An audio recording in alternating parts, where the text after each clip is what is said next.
Assalamualaikum warahmatullahi wabarakatuh. Salatu wassalamu alaika ya sayyidi ya Rasulullah. Khutbadaka allati lati adrikna. Kembali lagi bersama kita di channel Pangeran Cahaya.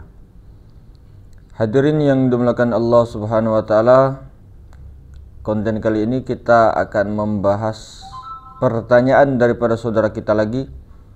Beliau bertanya seperti ini. Kang Mas, apa yang sebenarnya dipersembahkan kepada Allah? Sementara kita tahu bahwa kita ini tidak punya apa-apa. Jadi kita jawab, apa yang sebenarnya dipersembahkan? Sementara hakikatnya kita ini tidak punya apa-apa. Kita tidak punya tubuh, kita tidak punya hati, kita tidak punya nyawa, apalagi punya rahasia. Tubuh, hati, nyawa, rahasia itu adalah milik hak mutlaknya Allah Subhanahu wa taala. Harta kita jelas milik Allah. Semuanya milik Allah. Rumah milik Allah. Anak kita milik Allah. Istri kita milik Allah. Semuanya, apa yang ada di langit, apa yang ada di bumi, hak milik Allah Subhanahu wa taala. Maka ketika memang seperti itu, lantas apa yang harus dipersembahkan? Sementara kita selama ini selalu merasa menyembahkan tubuh kita, sujud di hadapan Allah, rukuk di hadapan Allah, berdiri menghadap Allah dengan berdalil kita persembahkan daripada rukuk kita, sujud kita, doa kita. Dengan dalil kita persembahkan sedekah-sedekah harta kita di jalan Allah. Kita tolong agama Allah. Kita bersedekah untuk anak yatim dan lain-lain sebagainya. Padahal sejatinya hadirin semua kan, kita tahu bahwa tubuh itu dari ujung rambut sampai ujung kaki itu hak milik mutlak Allah. Hati kita yang dipakai berzikir Allah, Allah, Allah, milik Allah. Nyawa kita juga pun yang senantiasa, saya ini berkorban nyawa demi Engkau ya Allah. Saya ini korbankan nyawa saya, harta saya demi Engkau ya Allah. Selalu kan seperti itu. Nah, merasa saya telah korbankan nyawa saya, harta saya, anak istri saya di jalan Allah. Rahasia saya korbankan hanya untuk Allah. Nah, disinilah perlu dijaga hadirin. Karena kalau tidak hati-hati di dalam penyerahan ini, maka ego yang main, nafsu yang main. Maka itu tadi, nafsu ini, hawa nafsu ini bukan hanya dalam bentuk negatif, tapi dia bisa berbalut positif, namun dia negatif. Jadi hati-hati halusnya itu. Jadi sebenarnya apa yang dipersembahkan untuk Allah? Kalau sudah seperti itu, semua hak milik mutlaknya. Nah, jadi kita jawab, hakikat sebenar-benarnya penyembahan, hakikat sebenar-benarnya penyerahan itu ketika tidak ada lagi yang diserahkan. Ketika penyerahan jiwa kita ini secara kosong. Kosong, betul-betul bulat-bulat kosong. Artinya hakikat penyembahan itu bukan ada kita ini menghadap Allah, berhadapan dengan Allah lalu mempersembahkan sesuatu kepada Allah. Itu penyembahan palsu. Tapi hakikat penyembahan ketika menghadap Allah, maka dia tidak membawa apa-apa.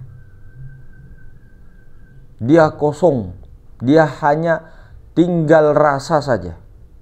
Tinggal rasa kekosongan dirinya, rasa hakikat ketiadaan dirinya, mengakui bahwa hakikatku tidak ada, kosong, fana, lebur. Sehingga itulah yang dikatakan hakikat penyembahan sejati. Dan itulah hamba sejati. Hamba yang sejati adalah berani untuk mengkosongkan dirinya, mengakui kekosongan dirinya, mengakui kefanaan dirinya, mengakui kelemahan dirinya, sehingga lebur di dalam ketunggalan ahad, lebur di dalam totalitas keahadan Allah Subhanahu wa ta'ala. Itulah hakikat penyembahan sejati. Itulah yang sebenarnya hamba yang tidak pernah mengedepankan hawa nafsu dirinya, mengedepankan ego dirinya. Jadi apa yang dipersembahkan? Tidak ada. Kalau kita mengatakan ada yang dipersembahkan, berarti ada yang diakui. Termasuk keilmuan, termasuk kefahaman, termasuk teori, bahkan praktek.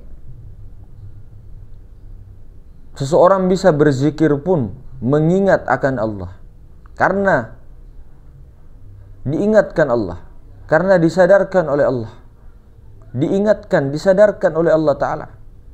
Seseorang bisa berjalan kemana saja, diperjalankan oleh Allah. Seseorang bisa Isra Mi'raj, karena itu diperjalankan oleh Allah Ta'ala. Kalaulah tidak ada hidayah dan rahmat Allah, tidak akan bisa, tak akan bisa. Lisan ini mengucap Allah, Allah, Allah 3 kali saja itu dalam sehari, 3 kali saja. Itu tidak akan bisa, tidak akan pernah bisa. Apalagi untuk menembus alam-alam malakut, jabarut, lahut, hahut dan sebagainya. Semua mutlak Allah Subhanahu wa ta'ala. Jadi ketika di dalam solat, mendirikan solat, kita masih menyerahkan solat kita, solat apa yang mau diserahkan? Penyerahan total itu, penyembahan total itu adalah ketidakmampuan seorang hamba berdiri menghadap Allah.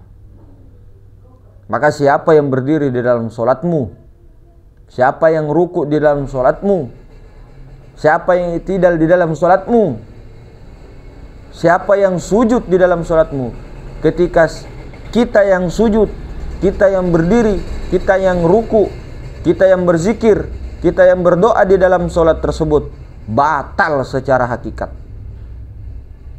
Karena itu bukan penyerahan total. Sejogjanya, seharusnya ketika di dalam berdiri menghadap Allah, penyerahan total itu harus dilaksanakan sebelum takbiratul ihram, supaya solat itu sampai pada tempatnya. As-salatu mi'rajul mu'min, solat itu mi'rajnya orang beriman. Tidak bisa seseorang itu dikatakan mi'raj kalau dia tidak membunuh dirinya, kalau dia tidak memfanakan dirinya, kalau dia tidak meleburkan daripada dirinya. Jadi kewajiban seorang hamba ketika berdiri, dia wajib diam, dia wajib kosong, balu isbat kepada Allah Subhanahu wa ta'ala. Itulah hakikat penyembahan total. Maka ketika ingin mi'raj kepada Allah, itu tadi harus penyerahan total, sehingga apa? Maha suci Allah yang telah memperjalankan hambanya. dari Masjidil Haram kepada Masjidil Aqsa, tembus sampai kepada Hadrah Ilahiyah, ketunggalan. Maka sudah kita jawab apa sebenarnya yang dipersembahkan. Tidak ada penyembahan kepada Allah ketika kita mengatakan solat kita yang dipersembahkan, nyawa kita yang dipersembahkan, itu hanya istilah. Di dalam solat, hakikat penyembahan itu membawa kekosongan diri. Diam. Oh, berarti kita diam, Mas, terus kayak patung dalam solat? Bukan. Apanya yang diam? Jiwa. Jiwa itu ego, pikiran, perasaan. Itu sifat wajib bagi hamba yang harus dilaksanakan di dalam mendirikan solat, di dalam ibadah. Karena jangan sampai kita bersujud kepada Allah, kita persembahkan sujud kita kepada Allah. Oh, apa yang mau dipersembahkan? Maka itu tadi, Mas, saya mau bertanya, apa yang dipersembahkan kepada Allah sementara semua haknya miliknya Allah? Bahkan kita bertakbir pun yang mengangkat tangan itu adalah digerakkan oleh Allah. Sujud pun digerakkan Allah. Mulut pun semua digerakkan Allah. Ruh suci pun diberikan Allah. Jiwa pun dicipta oleh Allah. Jasad pun begitu. Jadi sungguh keterlaluan seorang hamba itu ketika dia berdiri, dia menyerahkan penyerahan dirinya itu yang menyembah Allah. Sungguh hamba yang durjana, terlalu sadis betul. Jadi kata-kata mengorbankan harta dan diri, mengorbankan jiwa, mengorbankan nyawa di jalan Allah, itu istilah di dalam ilmu syariat. Tapi di dalam ketika melaksanakan amalia tersebut tidak boleh ada penyerahan kita, menyerahkan diri kepada Allah. Ibarat seorang raja, kita datang menyerahkan kepada Raja Upeti harta kita kepada raja. Wahai sang raja, aku membawahkan kepadamu pengorbananku selama ini, wahai raja. Oh, itu hamba kepada rajanya. Hamba Allah kepada Tuhannya yang Maha Raja tidaklah seperti itu, hadirin. Kalau budak kepada rajanya masih bisa seperti itu, karena raja itu bukan memiliki sepenuhnya hak budak, termasuk kehidupannya, cangkulnya di sawah, bekerja dan sebagainya, itu bukan hak milik raja. Tapi ini raja segala diraja, yaitu Allah Subhanahu wa taala, itu hak mutlak, tubuh, hati, nyawa, rahasia milik Sang Maha Raja Kuasa, Allah Subhanahu wa taala. Jadi jangan lagi pernah mengatakan ada yang dipersembahkan oleh Allah. Bukan berarti kita tidak lagi mendirikan sholat 5 waktu, tidak lagi ngapa-ngapain, bukan. Tidak lagi mau berzikir dan sebagainya. Nah, di dalam itu semua ada penyerahan diri. Penyerahan, pengakuan bahwa saya tidak punya apa-apa. Nah, ini masih i'tikad. Nah, bagaimana caranya ketika mendirikan sholat, ya, beribadah, zikir dan sebagainya itu totalitas kosong, hanya dengan cara mengenal sejatinya diri. Karena sejatinya diri itu yang tahu hakikat kekosongan. Karena sejatinya diri itu yang tahu memulangkan semua amalia-amalia yang dilakukan supaya ego lebur, pikiran perasaan lebur, dan kembali jiwanya menghadap Allah Subhanahu wa taala. Jiwa tak akan bisa menghadap Allah kalau tidak dibungkus oleh ruh suci.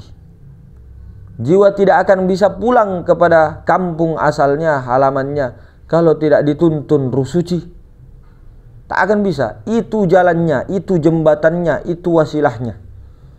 Ada di dalam relung hati yang paling dalam, di dalam sunyi tak bernyawa. sunyi tak bernyawa, namun dialah yang bernyawa sebenarnya. Dialah aslinya diri. Telah lama menunggu untuk dikoneksikan.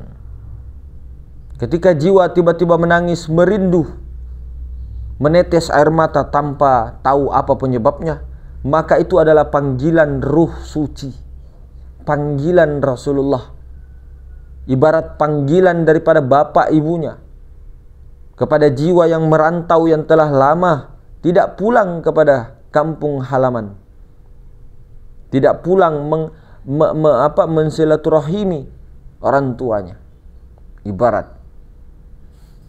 Maka disitulah jalan untuk kembali kepada Allah. Sekarang waktunya, bukan tunggu nanti. Dan ketika pada masanya, dia akan menuntun jiwa itu pulang dengan sendirinya, karena yang paling tahu alamat lengkap itu hanya ruh suci tadi. Dia tidak pernah tersesat, dia tidak pernah begini begitu, tidak. Sifatnya diam, diam dan menunggu. Tinggal si jiwa mau apa tidak. Nah, disitulah kunci untuk peleburan. Disitulah kunci supaya berdiri, ruku, sujud dan sebagainya. Tidak ada lagi kita di situ. Totalitas pengosongan, totalitas pengakuan diri bahwa saya tidak punya apa-apa. La haula wala quwata kepada jasad, illa billahnya kepada ruh suci.